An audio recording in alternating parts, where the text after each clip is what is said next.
Unang Samuel 2:6-7.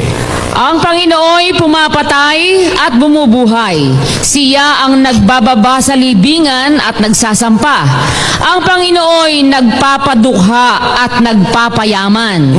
Siya ang nagpapababa at siya rin naman ang nagpapataas. Yan, sapat na po yan para maniwala tayo na ang Diyos pwedeng magpayaman, pwede namang magpadukha. Yung dukha pwede niyang payamanin, yung mayaman pwede naman niyang padukhain. Ay hindi naman na ibig sabihin, kumudukha ka, hatol na ng Diyos yun, na hinatulang ka na. Hindi po. Hindi naman masama yung dukha. There are advantages of being poor. Meron hong mga advantages o mga bentahe ang pagiging mahirap. Ang mahirap, walang masyado maraming problema. Bawa, nagtrabaho maghapon, pagod na pagod. Driver siya. Pag natulog, hindi pa nga ho lumalapat yung ano sa banig eh. Banig lang ha. Minsan nga wala rin banig eh. Paglapat ng likod, ang sarap ng hilik. Eh yung mayaman, 2:00 na ng madaling araw, hindi pa makatulog, may insomnia. Bawat may kumaluskus lang, may tumahol lang yung aso. Hawak na yung baril.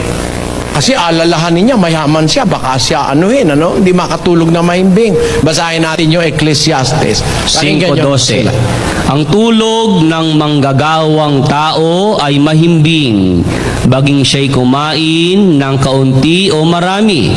Ngunit ang kasaganaan ng yaman ay hindi magpapatulog sa kanya. Nakita nyo, ang mayaman tao, hindi makatulog sa yaman niya pero yung mga tao mahirap, nako, ang sarap ng buhay ng mahirap. Kala nyo, hindi ka man pinapansin Kikidnapin ka ba?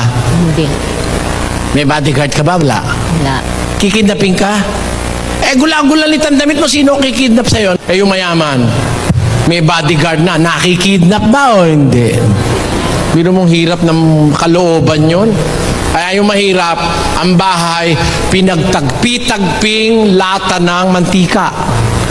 Ang pinto, sako na nahingi kay Kiwa, nilagay. Sako lang.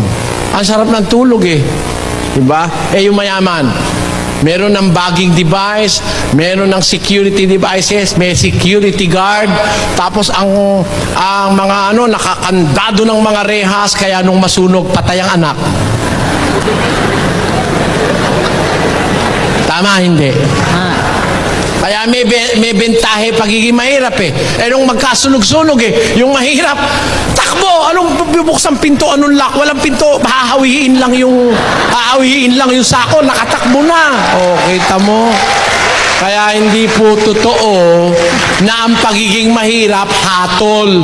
Hindi po hatol yon. Talagang merong mahirap.